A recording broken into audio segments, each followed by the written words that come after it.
Ia, o le mela le o te whai atu, le o te whia watu whalawa I tele a.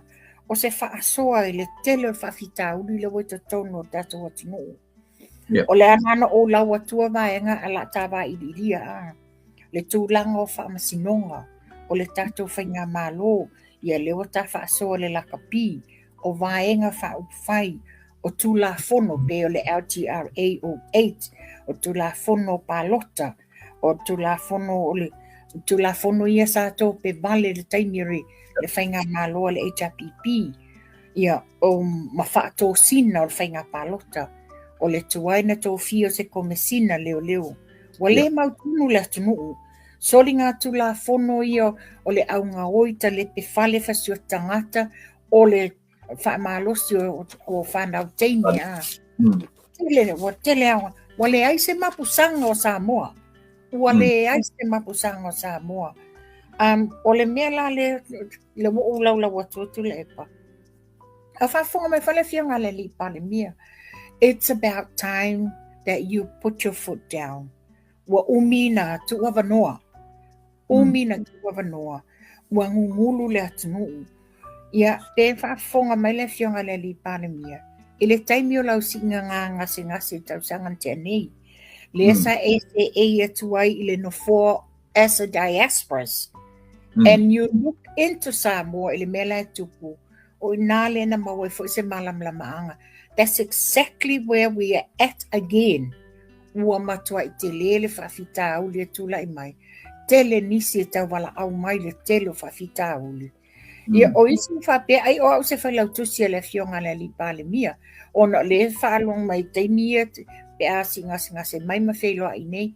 Pawala upule abatu o no sai whai malu o tato whaiwa. E iai le teimi whamanino mai ai. Ia lela e sa wale sai e tangata. Wa umi tele na tu wavanoa. Wa tatau na whai se fuafuanga. Fe o yele tatou lo ia sili. Ua tatau na tutu whatasi. Sa ili le amiotonu. Ma whai lo ni whai unga telo mea nei tulai mai. Lela ma fua uma mai mea nei. Ona le attempt le wa whai e le ala pule. He's attempting to appeal le Prime Minister's acquittal. Wanai ai. O le tūlanga nei, o le sairinga o langa tangi. Ina ia whaale au ngā ina le molianga le mantua le wa. Na whailang o lau ia na whaiele tangi whaasanga le fionga le li pale mia. Li o whatau malama o whipuleai. Pea lise sema masivai whapea o whauwhaunga umai whaaleanga ilona tamadianga le sa whai. Lela iele tangi le na whai. A na le ngā soloina whamasinonga. E le ilo ai le fo e tangi ia longo. Le fo e tangi e mameitei. Le ala tola i e totolu. A lewa o sau nei. Wa manao e na te luina le a foili. Le molianga le wa akwito lai le fionga le li pale mia mai la tau a. O le mea lalo tusiri tu la epa. I lalo tu la fono o le Court of Appeal 28. E luas fulutasi yaso. Tu o mai e te oe. E law jama process sau appeal. Mai le taimi umai na whaile whai unga. I o whee o mati le na whaile whai unga. Le wa apelila me. Wa more than kotiki onos fuluaso. A le whatoa oso nei alu e whaile lui. Anga e loe ma whai na e whai ele amatanga. Wa lewa na tau whai. Wa wala tau whawalea le ila tunu. Mana tau whawhita o ma whamasinonga. A e sau laibar toi ina neo tula e pai lunga. Ma whaapea mai. Ole a apili e ia ma le HRPP whamasinonga. Lea fo ilaha sa tātou pese tuai. E te alu e te apili were you ever a party o le whamasinonga? Nothing. So ia le tau whawalea ia sa mōma le atunu. O malana a mai le tau whawalea le nātula epa. Ai toi sau le luia a le ale le pule. E o e whai tua le whatau tonga. O le whesili la le atula epa. E ia se tula whono sa mua wa iai wa pasia a iai ni me whapea. E le avele le whamasinonga o mea tauna avi iai cases. Ai o whainga ngā whapeitua. Le ai. E lea fo ila nau mai ai lui mai whai mai. ua tulo wal whaafonga anga le whionga le li pale mia. Ua pala ai le whionga le li pale mia o le tali mai ai. Le whanau wheat e le mai maua le taimi o le whionga le li pale mia tali ini whauwhaunga walea whaapea. A le wala wa uma atu le nā waenga. A le la wa sa wailoa e manga o e whaile apio. E challenge wa umal whaatautonga le la le whaile le apio la lea. E mantua. O le apio le nei, o le apio I lato tua inga whamei o whauwhaunga. A le na whaamaonia ai, e pepelo uma moli mau ia sa tāpena ina na matanga wenga o leo. Lea la linga a kwito le whionga le li pale mia, li o whatamalama mawhipulea ai. A lewa mai ua ese lea mea wa whaini. A mana tua whaila le apili nei le wa oi whai. Langa le se apili Elena o iena whaile tangi. O le lato tangi to tolu lato. So, in other words, e tatauna mali lie umala iai ia longo o May Day mana ia e o mai whaile apili. And besides, e awele tausanga, e amaile approval e le tato o Yasili, le Attorney General. Wa o le mata upu ngā le prosecution I le official Attorney General. Le whātua lau tala tu lepa, oka se makanga o le telo le tau whawalea I le atunuu. O le tonua le ta o le tau whawalea, tau whaleanga, la au mai manatu la tau wapopoto, a le mamalu o Samoa, tulou whafonga ang Samoa, o lato whau malo whapeo o tātou wa walea.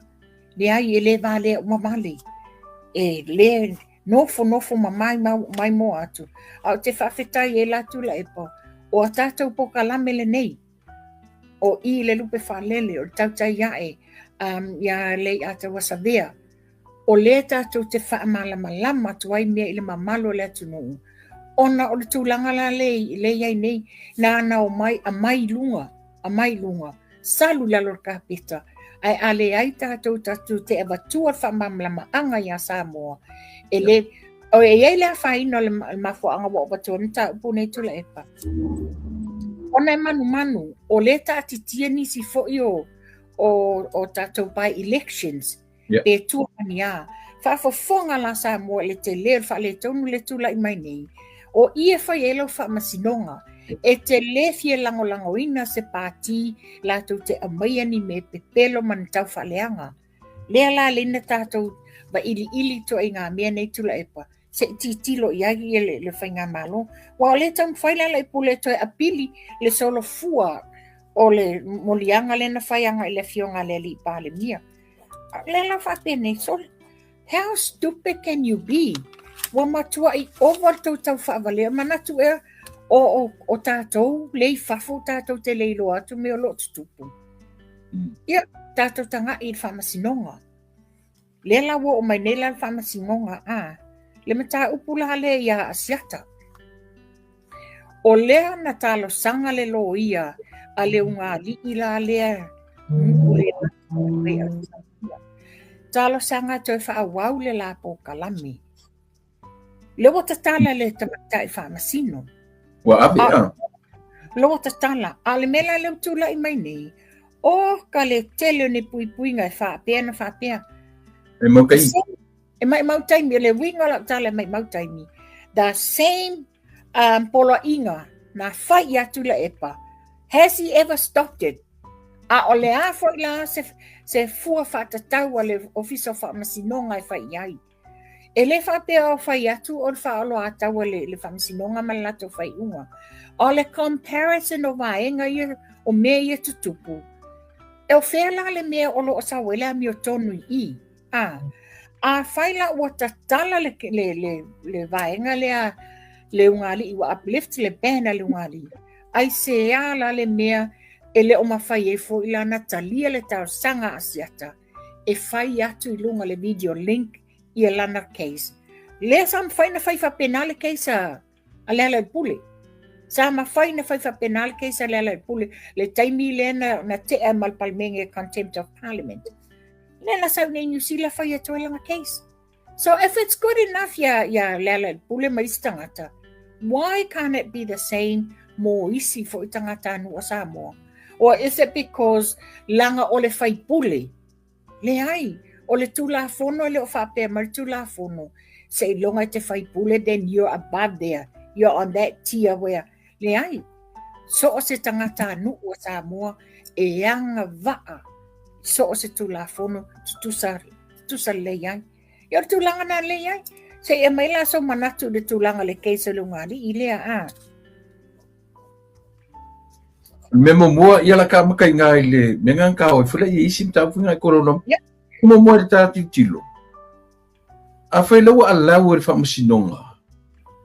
E to e fai le tio le ngani ile. Ai le ala winga fa masinonga i en yet le ko o vui foi sa la ku nga fai mai la nga fo. Ia oi. Wa ta sinata na fai mai la na mo na e wina le magingo o motu le a.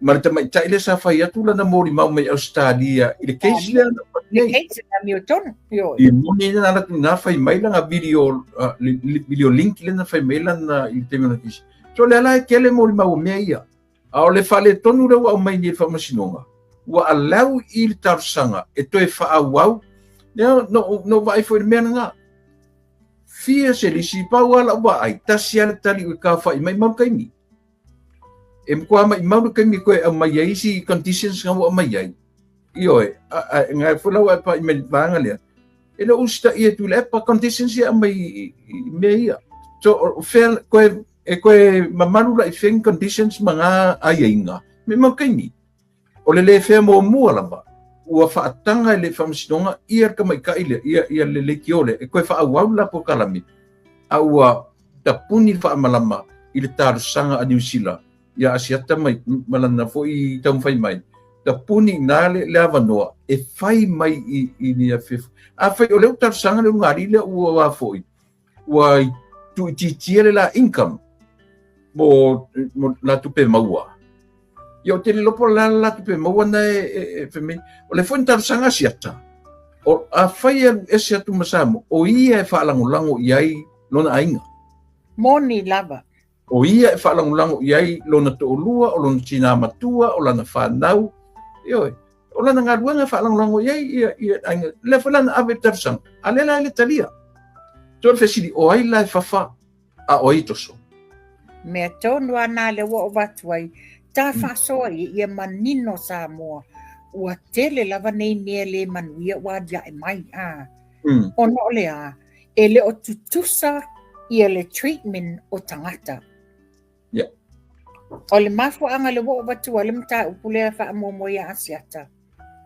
O le sa fa pea o tele fai taula le submission le msio fa pea mai e nana sua tu asiata i Samoa i le case le a umato e foi mai. A o nei le tai a o faia researcher tapo kalami. No mai mata tuai i la fonga a limoni lana a mai lunga. Na tsaka a nei le tai au. No mata tuai ma whapea mai. Ia. Le se me popole e fuelo le la falitala ya asiaka. O foi o ia i loa ai. E i via whaingo whamatalanga limoni. E tau lama, e tau whaasee, tau whaaleanga. Whapea mai lana saunoanga. Ia, le almelinga popole fua. Sau pe ia i Samoa whale la case malungani i lea. Alo ngā whiol mena e popole. Ia, tau nuu malai walele o atu leo escort mai. Po whea se whatitan malo, po whel meno fuai. A o ina umala case. Ia, tau o leo momoli le. I le malai walele. Ai whai umai. Ia, le se me pole e se fulu case ia whatatali atu. Mai lo loka loa. Wai aila ia tūlanga le iai nei. Aila tūlanga le iai nei. Mo le tau lama. Hidden agendas. Me la le a whafonga i fo i la le vaenga o le whamasinonga. E mātou te le whapeo mātou te whamasino ina o tau ngā ruenga. Ai o le what we're trying to address. The comparison o ai e afisi a o ai o le atotoso. O le tula fono o le Constitution a Samoa. E launga tasia so se Samoa. A le ale mele wa tula i mai. Pe wa a vea le whainga o le vaenga le HRPP ma mea. ua whaai tu awa i le whainga.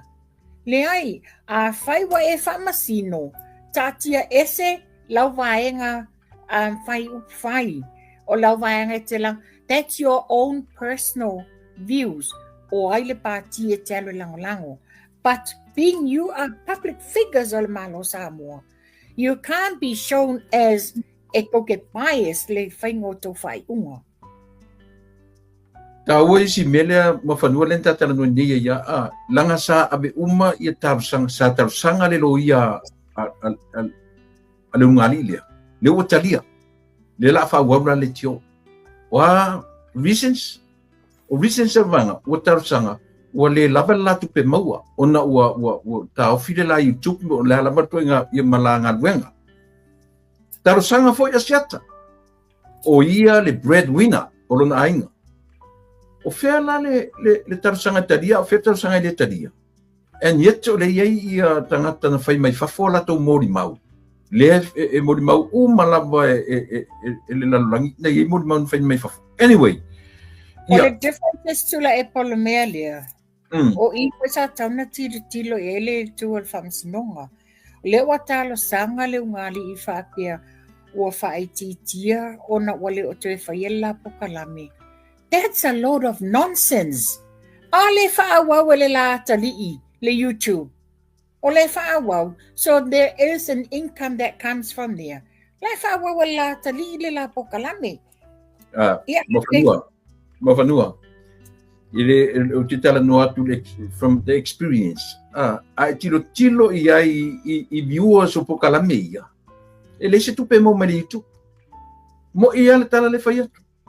Ele rola pulan mele fe me la legio every like income le ai ele ese la subscribers mala views le con ile mo ese papa o ile mo ese kupele ia se vanga nani la ngaluenga o ia ia mangi benefits al malo o lai ia fo ia si e te taula ona pauna le me au se upua ile YouTube o le fat ia te e pero ese o tulanga na le fetua ia you know e se le fingata le mea I know for a fact le sa submit uma ia le vision le tongania asiata ale te ina pela le mele le fesilingi ai a fai o le na tau sanga foi lai tu e fa awau le ato le la wa uplift le band. Alena ka sanga siata ono le tulanga o ia le breadwinner o la mai mana tua ngalwenga ini e mai sen ngalwenga asalaulo yenga ia e plan in advance ahead le final o le planning ele fa pe ka tu sineya there's a lot of planning if I o mela nei le mulmuli mai fam sinonga nei wa live on a plan me o le fua ma tua atu lota maiti me ale nei fatoa lela na abatu tau sanga asiata ina ia tu o mai se avanoa e fai atua i nei langa video link i le case ai ia mantua lele e mai se avanoa e fai atua i nei a umalana fai atu nei ai to e fai pe mai loa ia it's a one for our bele watu samo at least asiata's been given a chance. Lesi mea mawhana tiro la iei asiata manilo ia o le atu mele. Ma ai la langa no wharongo longo. Ai le ngata o le voice mai to inga. Ai put it down in paper. O lea, e lea whaina o e pe asau nei Samoa. A umat whamasino po lea to e put down in paper. Po lea se whainga whaiai pe noro rice. Pe lea se mea ku e kong. Ai e whamauki ngoa. Ia sava vali la upuia. Io. Le nele tae au mata atu whaapea mai. Ia, ele ai se me popole ai, a whai o tulanga nai popole ai. Ia, tau nuu malai walele, iai leo escortinga mai le meno whai, a uma le keisi e koe escort sa o ani. A uma e loa, li liu loa turn the leaf. Ia, e se me pole se furu molianga ia whaatani, tau nuu mai loloka. See how vendetta. That's very vengeance le tulanga ia lato te whaia. Ia, a whafonga mai lo ia asiata, ma asiata. Yeah. You know, it's never too late. It's never too late. to put another submission. Whapepa mea ia. Whapepa i Samoa ia. Ia Malesimia. Pesini i tō konsula. I tō wāngai na i New Zealand. E polase tala mai konsula pe ala tu asiata luanga i konsula auto New Zealand i Samoa. E alena. Well, not only just the official consular, but then through the foreign affairs in New Zealand. Yes. Because Asiata is a New Zealand citizen. Mana ia. Ia, si tatu, ai te tau loa le background o te mea i Rosella. Papari i Rosella. E te tau, iei se pitanga, iei se i turanga i. Mana tua le fionga te mai tai whamasino lea. O lona li lea sa whaiele Schwartz Constructions. Okay, le iai a fo ni vaenga o lo iloina di tatou auditing. O te ro lela. Yes. Okay. Yeah. Which is, to be quite honest, ele whapese tau whaleanga le fionga te mai tai whamasino. Obviously, she is a blue corner HRPP herself. But like I've said, our personal view o le party e te cast naila vote, that's your personal view. But because you're a judge, you're a public figure for Samoa, you can't be biased i lau whai unga whai. You should be autonomously tuto o tasi lau whai unga. Ngā, o le afoi. Le si mea taua, ia le leina manino le tatou atunu. E le whena manino ia latou taita ia le pipi. Ai whanongolongo le leia i porkalamea e li o asiata mai e le amatanga. E leia se mea o whapeanga ke amakase kau whaleanga. Even myself, lea o te tano atu, e ala maua mea o ke kalangoa ai. Ona o tangata lai amata mea. E lea mwhaiwhananga kam whai create se mea e whaaleanga i le tangata. Tate talango according i mea ia lato te voicinga. Ioe, le taita inga atu ila epa, e le keike ia makunga ngana tu mea ia. O lana ngana, ioe. We are challenging issues. We are challenging the issues. Teila le mea lawa watu nei, we are challenging the differences in treatment. We're in favor le singainga. O le winga na tala mawhanua, e le leipe a koe kilo le Samoa. Ioe, na afu aku langa challenge me ia. E le ngofongo whawhiserui. Ina ua iai a makamea kangaka. So o la tonga amata mea, tātou e challenging a mea ia. So le challenge la, e awatu sao e le ngangana, e le mbapengo ngofongo wha koe defame se kangaka. E a fua o na vatulangona, ona ua latu amata mea, male tu inga whainga na whai, so leo le kungu uma o kako, e pele uma ia tātou le atu, a ola ina langa manatu malanga manatu. Kako ka aronga ora kangi vale. Ioe. Te pele winga na tala. Wa tu ngana le iai. Langa e matu ia tua inga le ngali ilea whaasanga ia siata. E matu ia. Ioe. Le ngata tua inga wo o le tamari ianga i whanau le vao tu whawhine. Wa matua iso sopo ai le ngali ilea. A o le la wa whainei. Le wa watu sa ortangi a siata o ngangai le manuia. A le la vai atu nei. Peila le pei fōringa mai. E mantua fo le taimi momono to le ngali na escote li mongi ma. Matula e. I le ka vale le malo. Ta yo sa escote solo le ngali ile nei. Ia le taimi fo la na o ye Samoa. Sa ta fili sa no le ngali nei fai ma le tau faleanga ia siata. Sila so whaalama tu si mai. Ta sile me tau ro kapa iai. Ta sile me kau. La kele ife avea ia ise la personal vehicle. Ta avale le malo. The property se le malo. Ai apatu lelo le lia. O tangata o filio le malo. O tangata faimo lato fili le malo. Ai vaku whaangungufu whawhewa i mea pakingo le malo. Se vai le fefo kanaka. Ia pe o le tūlanga tonu ana le tula epa, le o watua I whapea. Ia ta wha soa wha alelei, wha manino au ili. Lau wha whonga Samoa, pe ona whai atu, o le loma isi pa lota la iti, by elections. A ia malama o tātou tangata Samoa, I mea ia tutupu, whai mapine wha amau e whai eilana whiwhilinga, moni o whele pāti e te tauna titilo iai. Ina ia, pāti, whainga malo, e mawhaina lato tau aweina Samoa, ina ia maua e se while mua Samoa. Tau mai la ia le whainga malo, a whaafonga mai le fionga le li pāle mia. Ia, o le taimi le nei. Pēna sau noa fo ia fia me le taimi le lana ia pae inga, wa toi titi a tātou tuai. Wa tātou tuai lama. It's about time that we, especially lawa fionga le li pāle mia, put your foot down. It's about time. Wa ta tau na whaini whai ungo nei mamuta upu. Ua ngunu. Wa ta pēla le mele whatoi, wa ta tau na yese to finga le komisina o leo. O lea ua ngungulu fo I tangata nisi o whai unga. A le o lo ta ita ia le na sui komisina wha oli. O le fo ia sau le tele o le whaasea le mamalo le atinu. A stato mātou te le whaatonuina lawa fionga le li pāle mia maraka peneta. E na o se tu ua lalo.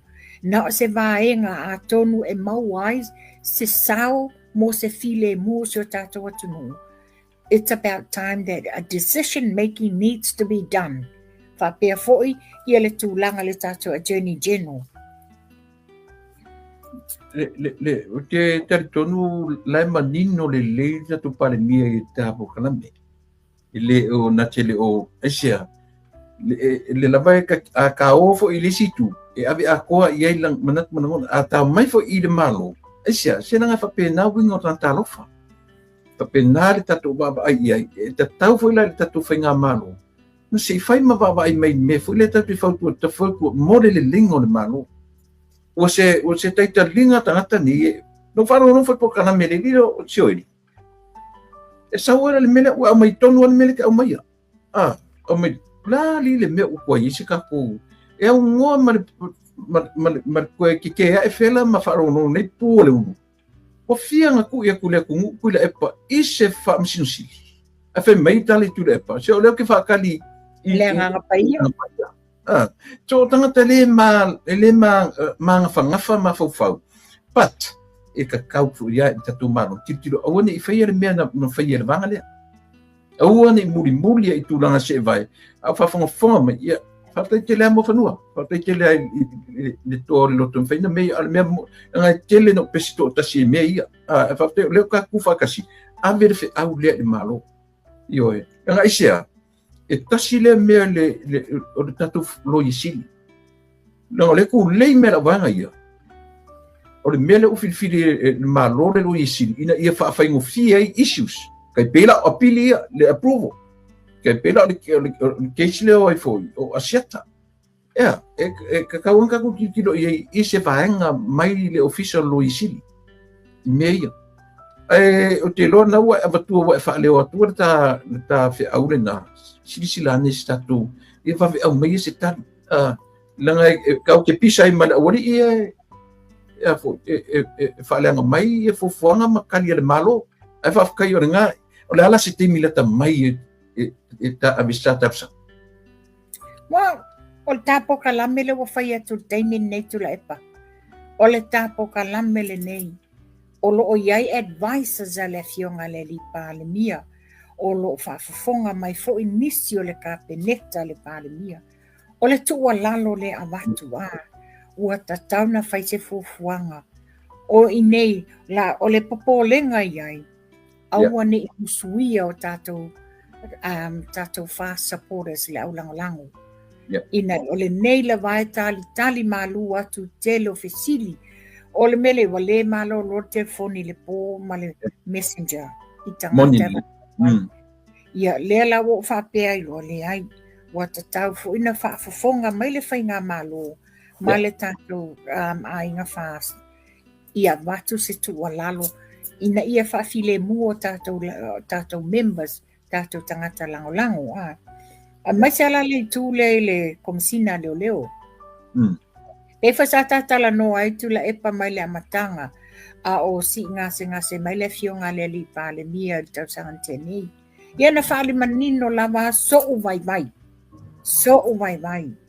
Ona o lo titiro le a broaden lava ua pela le telo isi komisina ia wa umatu. Tele so tanga. Ua le sa o ai matonu le whainga le amio tonu o le lato ngaluenga. Le na watu sa wala ula utu walalo.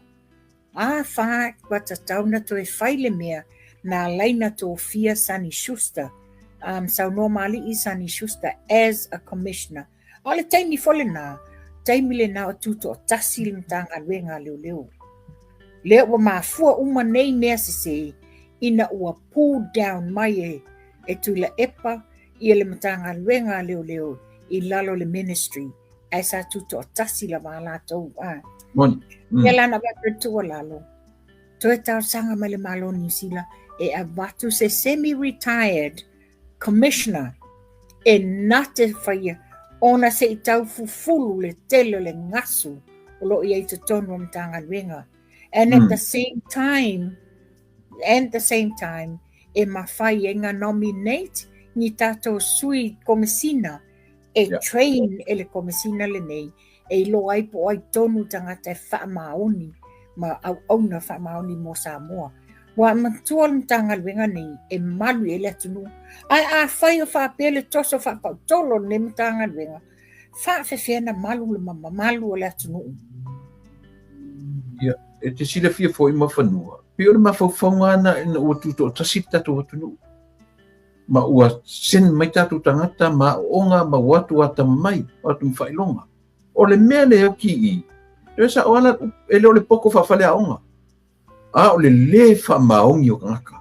Le koe nara uka kukam whai koe a wakula papalangi whai mea lo whai mai. Oi, a kaku koe aisi fo I le meo le colonization. But it's not, we're not asking for colonization, we're asking for help. E fua mai mea ia, o le whamaongi o kaku kangaka. Yes. Le whana ua koe ka lunga ka purkalame, I lau fionga le li pare mea. Whai o yengi retire, kangakai commissioner, police commissioner I whafo. Po, New Zealand, Australia po whea lava. Ia su, ngai o whai palangi mawhanu. Wai whai lo ia ai foi. Toi lupe lenga bakuden koe sak. E whai palangi, langa ai e fiso ka inga palangi makakukanga ka paleanga ai. E opua. Toi ka kipkiro I menga. Au e tau whalongo I se palangi o nga apply I one of the applicants. I believe so. There are some applicants from New Zealand. Ne te wasa se au. Ai tanga I tula epa. Le taimine ia tonga mawhiti. Yeah. Tonga mawhiti. It's because o le lack o le trust ma le whamaoni. E leo te whaonga ine I o lato tangata anu u whaima komisina. Leo wa appointed to New Zealand Australia lako commissioners. So there's no harm for Samoa to do it again. Se I whaamautuman. Se I fufulu le tele le ngasu le sa pule mai e tua le mtanga luenga leo. Yeah. Se whaila I pe koe ma whaila sa moanga taste le mele o le whatotua inga o tātou na whatangata. Io Ia, mana ia. Lela ua whaafongfong mai ia le tātou malo. Le ua watu sa o tātou sanga. It's not a demand.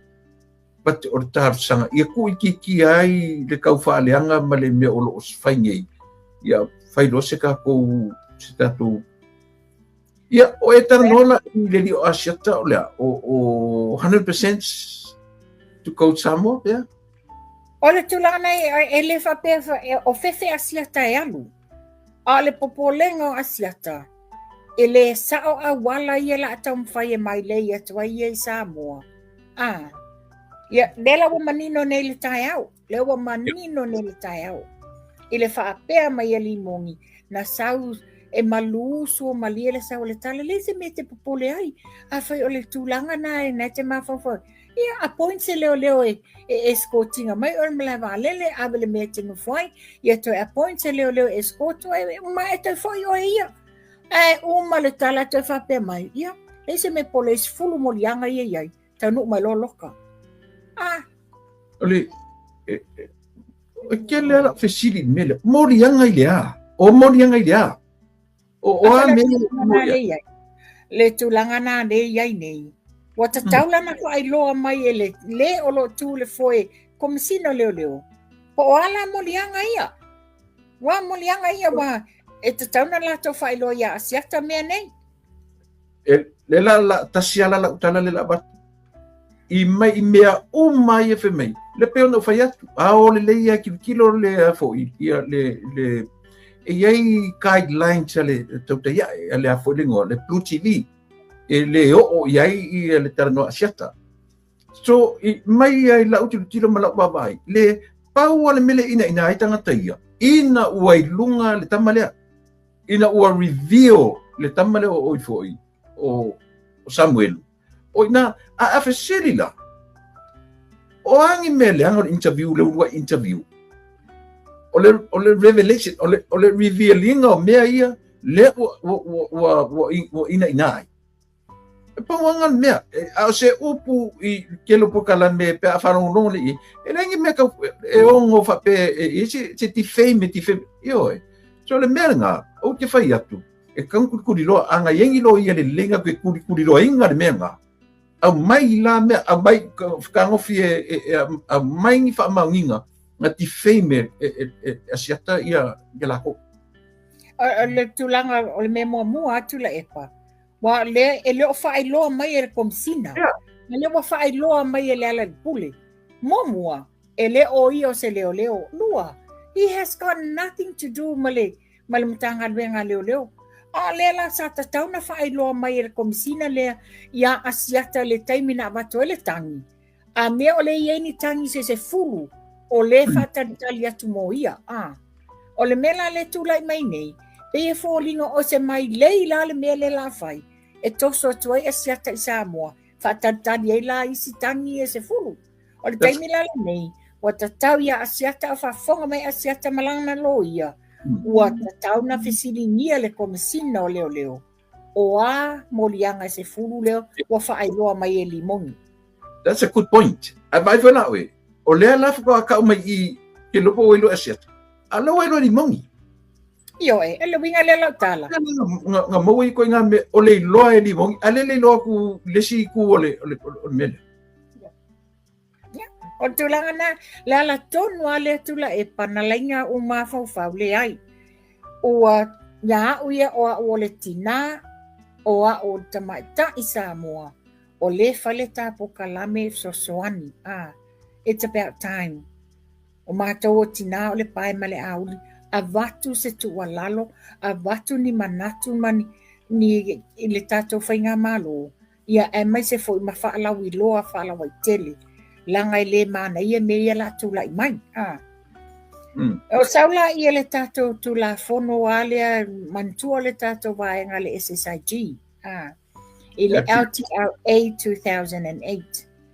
O la ofesili wa tatau na repeal nei tu la fono.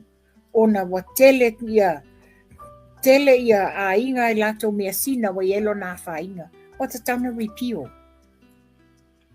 Ia, sau loa la ia tula. Inga le tala. Repeal pe kongi ako i whawhunga aku lafu.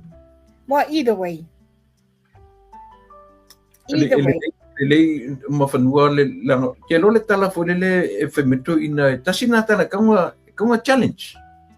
Wa to le tu ia ile fatu tu ile tu Samoa ia ma a me sale di parmia ko challenge le mena wa e alu faia kuskusinga uma maku fa ka ufanua o ke le va ai fa tasi de parmia o ke le vangian kuskusinga ile sa ngo fa pena na fingo di parmia a me ko mai fa ta fanu sai e tasi ar kuskusinga ngo vai ko nga ele fa perfect o le fa kionga ale o la pilenga mafua yanga mai maweli milionga sa mo suenga o la pia ni mau ya Io, e mai whaarwalea kupe. Whaarwalea kupe, ale e mai whai mai kat pero. Lesi mea mawhanua. Kako TRA o eitlea. Pau ale mea ke whasa o ai le a foi. O ir tu la fono lea. E mingi ai whangua kako aku. Mela ngā lenga whai akur kala. Ia e mo ele kingo mai kai mingi. Ai ele kai milumanga. Io, foi já, mas foi meu le mai oi lá famo mo kula fone la ko ke activating an kan io. Mancho foto la fono. O tu la fono nei. Ua mawhai ai e investors i whafo ona la tau whaangaina whangua ia. Ai o le popolenga sa iei tātou. A watu investor nei. Whai engi loans. Wa mwhana mo kesi ai investor nei ia whanua. Yeah. A whai langi loan i whanua tau sa mole nei. So sola investor le tato mia. O le ala me lawe. E le toi fo i mele whanua le i le ainga sa moa e ona whanua nge lato mesina. E toso le bank. No. Oi la na mawaina. O le tūlanga ne le malamalama i e tātou. Ai ele o moni lau sau noanga. Ele i aise mea whapea a me ua whaatau. Tātou te i tau limaina ni whaamaunianga ni whanua whaatau. Pau le me le tātou te iloa o le tūla fono ua allow wai investors e mawhaina o atu e le stala i whanua nei. Ia ma, whai e iloa la ia lato. E mawhaina whai lato no ngā tupe ilunga i lunga mo kesi lunga whanua nei. Ia pe o le te langanga le wato e watu adu le tūlanga le tūla fono.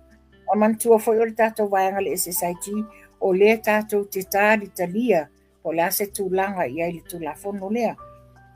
O le tātou mai la lea i le la o te awatua le mata upu lea i le tūlanga lea wata wana wai e lea la pule i le fionga lea li pale mia e o mai o e whai le whatau tonga e mai lau whai whiau o watu lau whai whiau.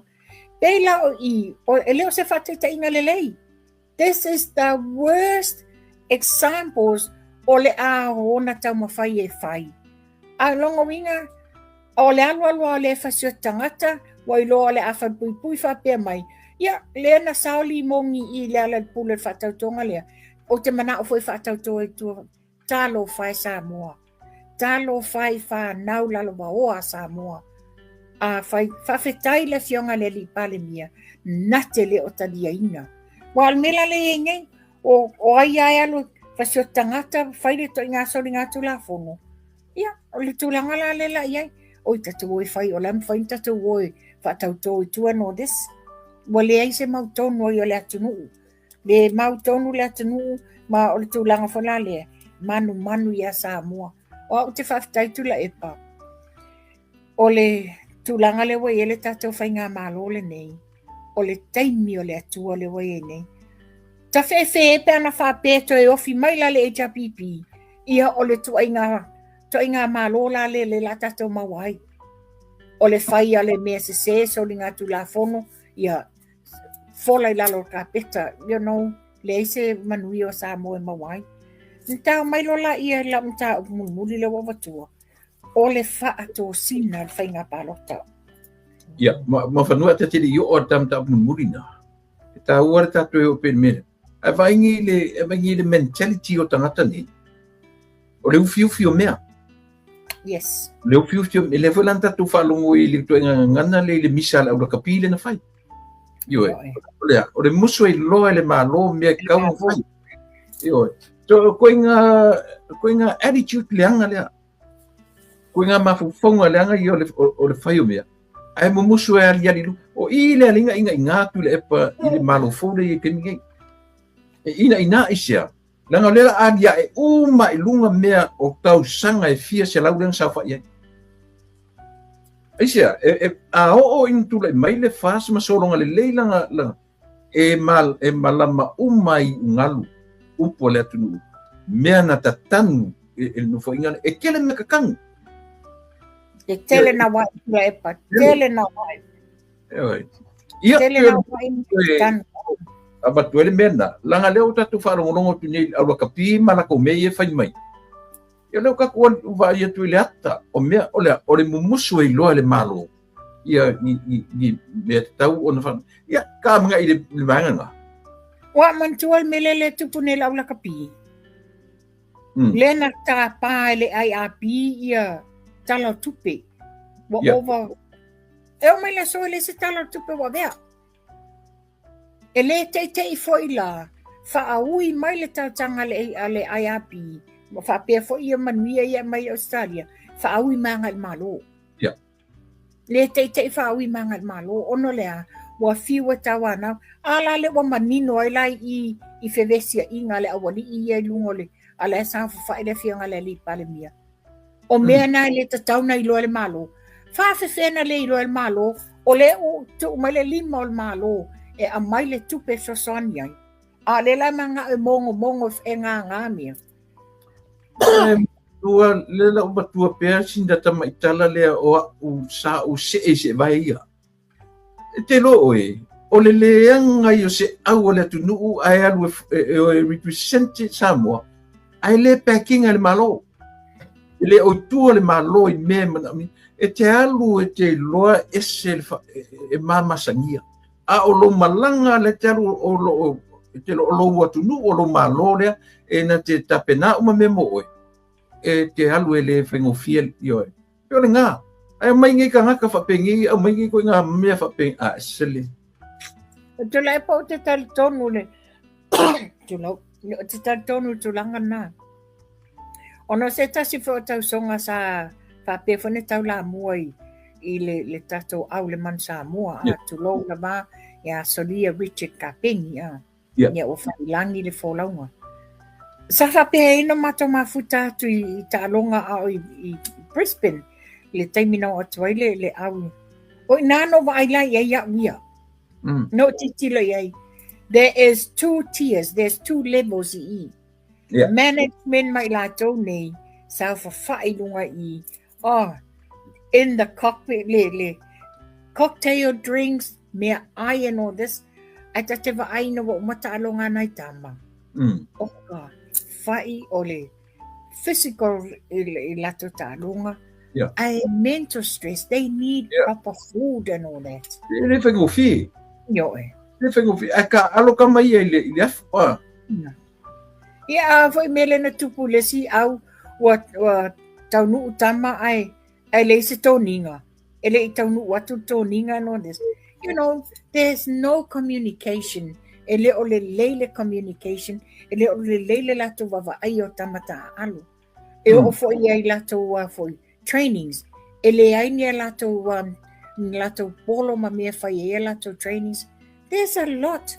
Ia o ai la le tamata alo le atu le loto e alu e tu i le tino mo sa mo pe fai solo mua mai ai api lunga the management lato te le omfaina lato fa tino ino lato tuti. Le au le baru lua ka long mo mua triangle tono me de ba ko nga mafiki mo fanua. Te loa. Sin mo momo le loto na au. Ese konginga enga fa ngala ba ko le blue chesi ele ese loko. Pa unga au nga lu fa fu Samoa. Ta pena matou so swani esko ingo Ellen Gray e kian ma avela kalo. Kian ma avela u kaifa. Yo le ase me pe kian ma avela fo si e ko ku kai ma ko se banga i ngai ka me ki ku ka le hasol avele. Ngala ku ka so swani ku ka matu me ai. Ia masif so swani ku Ellen Gray ang mako avele ngona ku ang mako simpingi mai ai. Yo ole winga le anga le nda ke fetu. E mawhai la kula e pang whai mea. O infa ku pēr le mea nga. Ngang ka wale yungi. Ellen Gray whai e Paul Warwick le afu konginga. Alo te whamau nge la tu le papeno whatu. About 5 years ago, wala au mai a tangata mai Dubai. O ka le maka ngā le mele tupu le awa Samoa. O le o vili matangata e te au wha mole mole. E o te maua tua ni mea ai se i whawhanga ai tama. O whaku, o whea iei tupe le au, o whea iei. A whea mai, ia, o ngā o lea lofa iei ngai ka mai kia pia sa o atu ai. O lea wawala au, lea na rifo i la tangata lea wha atalo sanga i langa pule, i le whantal malo, lea na amai iei kuka i mea ai mamoli iei. Yo e. Sina fi whātorunga mai le 17 Whai umala si whongora tai au fō. Ia malesi vanga maku ka ia whenua se lau kam ka alo, including coaches. Le au malanga 3 years straight. Le ngata whaila matu, sa esi au loku nganga le liai. Tu whawhai kai 5 se lau per player, ma officials Ai sawad por kalame tu le epa mai samo. Ma le li langa kusi mai kia uri le li le suwa ki sasi iu. Pe mai ongi koe abenku pe kama. O faku I mati alato. Maku I samori. A fe mai kala le ku le epa I lungo langa por kalame. Fe mai la ori Amerika. E fai la kusu nga kupe whangai le ngon man samo. Ai ngai ka mai kupe abe I kam ka ai ame ila ale mori mau mai nei tangat matunga due. Si whangor tai fo sa ko la mo. O te mantua e tau po kalame na sa fai tula epa. Lea sa tu fai tau tu sia tamai ka ali mai ai lunga You know. 3 years straight. Ko sa nai mena tupu ia mātou nei o kilangi. Sa fai fundraising I nei. Ai tā pā mai e watu tupe. Ia, al mele na fai. Mau wadu tupe tu sa o I limo tamta alo. Ele nonofo mai le management I Samoa. Ele o mai lato tino e tu I te tau normalai, physically, o nai tama nei, ele o lava se lemi e ave I tama. Iwa ka whai o le lofa le atunu, whai o le lofa I langa au ka ko ai ki a tangata I e whaian me leanga. Moni lava. Ia, amai ka upunga whaun mure. Ia, ta upunga muri la lea o tato whatosina I o whai, le whai ngā pālota. You know, this is a very degrading issue. Very degrading issue. Ia, o lea wa whamaunia wa umana na lodge le tangia le. Whai le lo suta le sui sa tauwama. Le wai te tono le whainga malo. A wai eni tu singa whai wa au mai ai. Whapea mai. O ye pepelo ma le ai. Le la la batu sa o tapo kalame le nei tu la epa. E le ai se upu whapea na e se ia molimau ia wawhai. Le ai. E langa o le molimau na tau no manino ata ia liseu. O ia na te leilo inga o iai se whato sina na whai.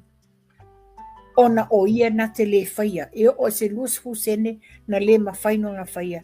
E manu ia. O ia sa ngā lue le whamasinonga. Ua maai I le toa tele o tangata. Ua iei a whaina I toni ngā tula whono. E o atu tutulu I ona luma. Ma whapea mai e lato te le whaia I toni ngā tula whono. Lea malama le iei ia na te le whaia. Ona la o tūlanga ni. Ai o lea wa whapea mai e se le ni molimau. O le tina le na molimau.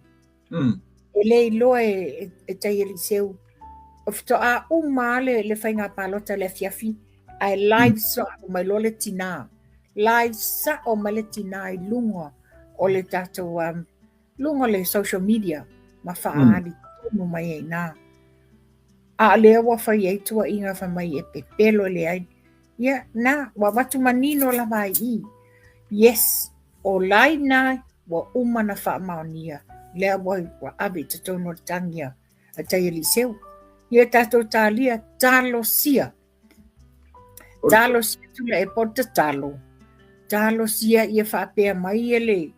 Whapea mai ele le ofisio whamasinonga ia whapea foi ele. Le komisino whenga palota. A me umalo le fua whai lo le whamasinonga. Umalo le fua whai lo le whamasinonga o whatosino le whenga palota. The sooner the better. Ina ia vave ai. Ia longa winga. La le fingalo le atua, God's willing. Ai whamani eina tai eliseu. Winga nana whatau tō ne ia lau timu ia ai tau goodbye Felicia tai au.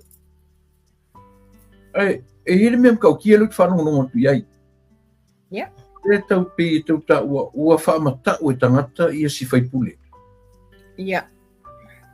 Ua wala au tangata iai ma whapea ale abe kua lea ma lea u whapea.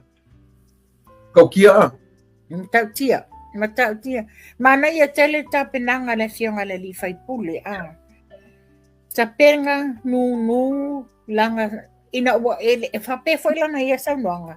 Na te le ilo ele ia lufo isu isu o ia fa te ia le watu tangata watu. Ia. Le ala na tu fa ta sia iloa. Ona ele ia isa na langona fa pe tau fa leanga. Ai no foi mama fa ia. Ale fai ai sei unga amio tonu fa masinonga. Ole a ave o ai la le corrupt le neima le manui ai.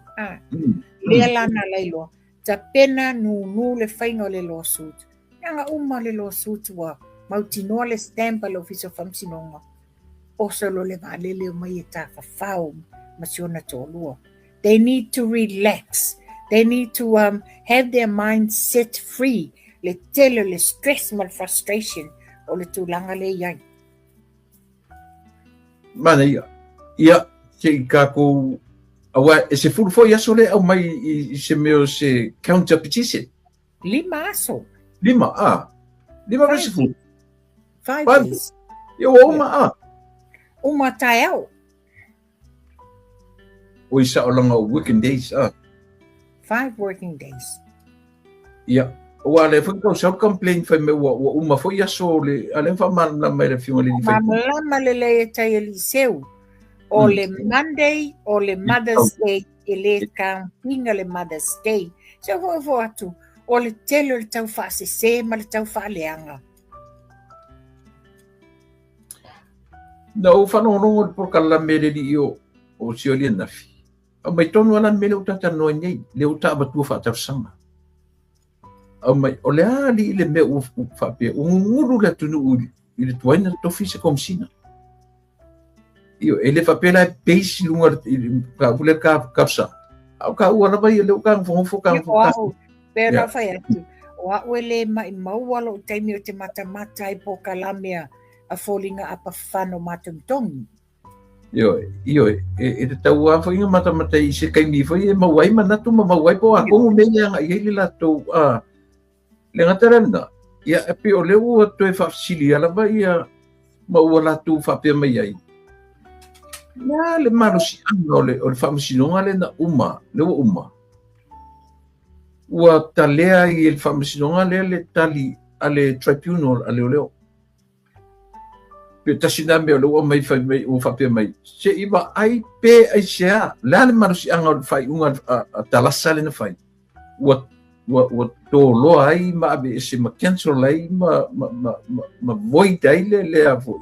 Ia le por kala le tribunal a lo ko fa fainga longa ia li Mana ia lamta punga tata noi tu le epa. Le mar si angor famsinonga. O le tribunal na leo. It's an internal na lato lava ia. Ai atu mai loa I le famsinonga la tele la tunu. Ia a fia o mai la lato. Tu sala le wa watu famsinonga sa mo. Le fai unga. Ele ai se afianga o le afianga yadi o So inala mafuanga. It's simple il mafuanga. Unless you're absent-minded, it's le ya onga. It's a lo ai fa vasenga tu langa. O le tribunal la ya leo. It's just an internal things. But when it goes to the legal side ale malo, that's the final saying.